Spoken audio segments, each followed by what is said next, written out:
Wherever you're listening or watching Radio Afinju, the time is 12 p.m.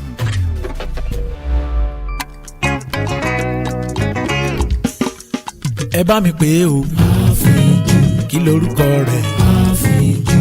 Rédíò. Àfínjú. Gbogbo èèyàn ló ń gbọ́ Àfínjú. Gbogbo èèyàn ló ń gbọ́ Àfínjú. Lórí WhatsApp. Àfínjú. Instagram. Àfínjú. Facebook. Àfínjú. Lórí X. Àfínjú. Lórí YouTube. Àfínjú. Lórí TikTok. Àfínjú. Kí lorúkọ rẹ̀? Àfínjú. Ẹ bá mi pè o. Àfínjú.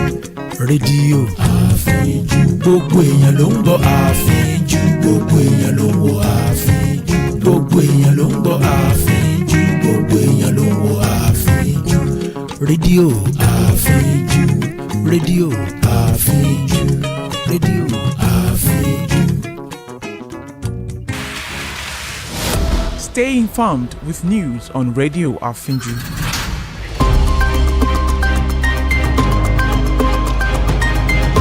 This is the headline news on Radio Afinju.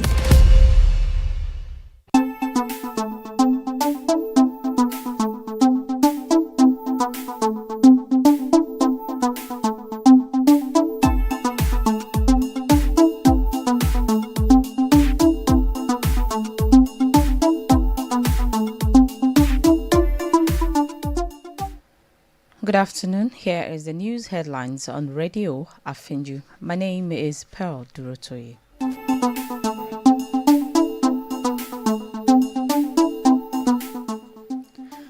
The federal government, in a flood prediction released by the National Flood Early Warning Center of the Federal Ministry of Environment, has issued a fresh warning of possible flooding in Lagos and 13 other states, noting that heavy rainfall is expected until September 18 in 14 states and 52 communities.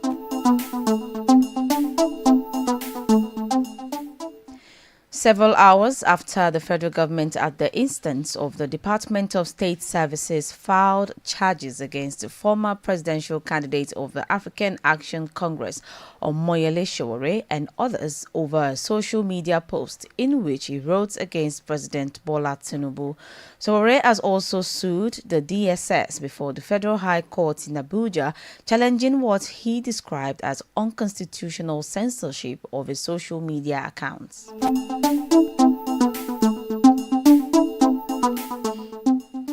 The Coalition of Federal Pensioners of Nigeria says it will embark on nationwide naked protest on October 6th if the government fails to implement pension increments and palliatives, stating that pensioners had given the government until September to settle arrears, increments and palliatives.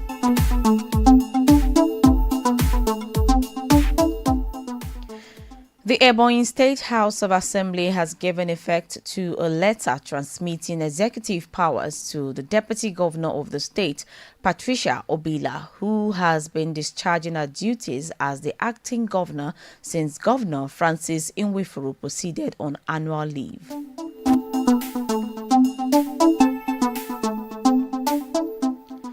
The Cross River State Governor, Basi Otu, has approved the appointment of Orok Okon as the new head of the State Civil Service. The appointment takes effect from September 19, 2025.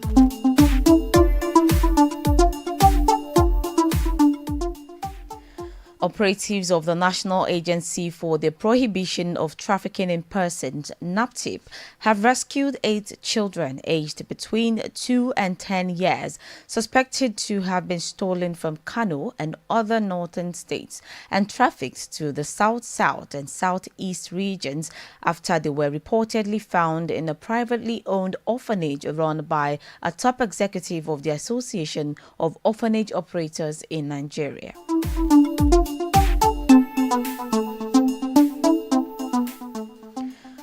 Troops of Nigerian Army have arrested a notorious commander of the indigenous people of Biafra and its armed wing, the Eastern Security Network, Ifeanyi Okorienta, widely known as Gentle de Yahoo. The feared kingpin, who had for years terrorized communities, was reportedly captured during a coordinated intelligence-driven operation at his hideout in Aku Ihube, Okigwe local government area of Imo State.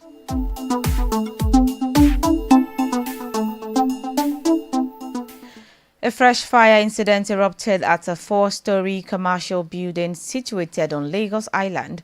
Although the exact cause of the inferno has not been yet determined, eyewitnesses disclosed that the flames originated from the 4th floor before spreading to adjoining sections of the building.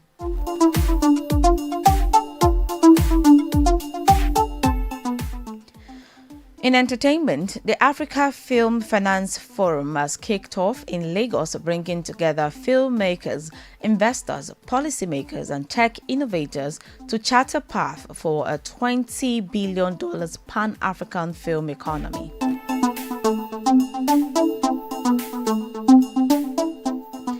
Talking sports, following Benfica's sacking of their manager Bruno Lage last night after their Champions League defeat to Karabakh, former Chelsea boss Jose Mourinho is set to return to the Champions League as talks are in advanced stage for him to join Benfica.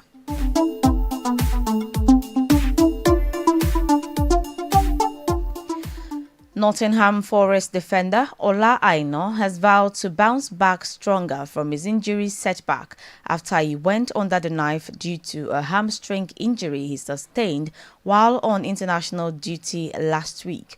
The 28-year-old will be sidelined for 3 months.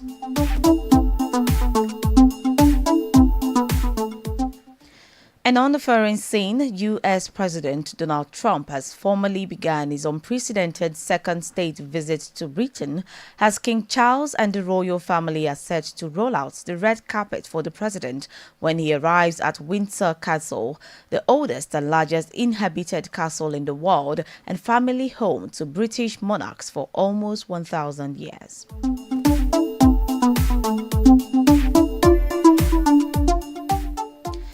That was the news headlines on Radio Afinju. To view our channel, please follow Radio Afinju on Facebook, X and YouTube.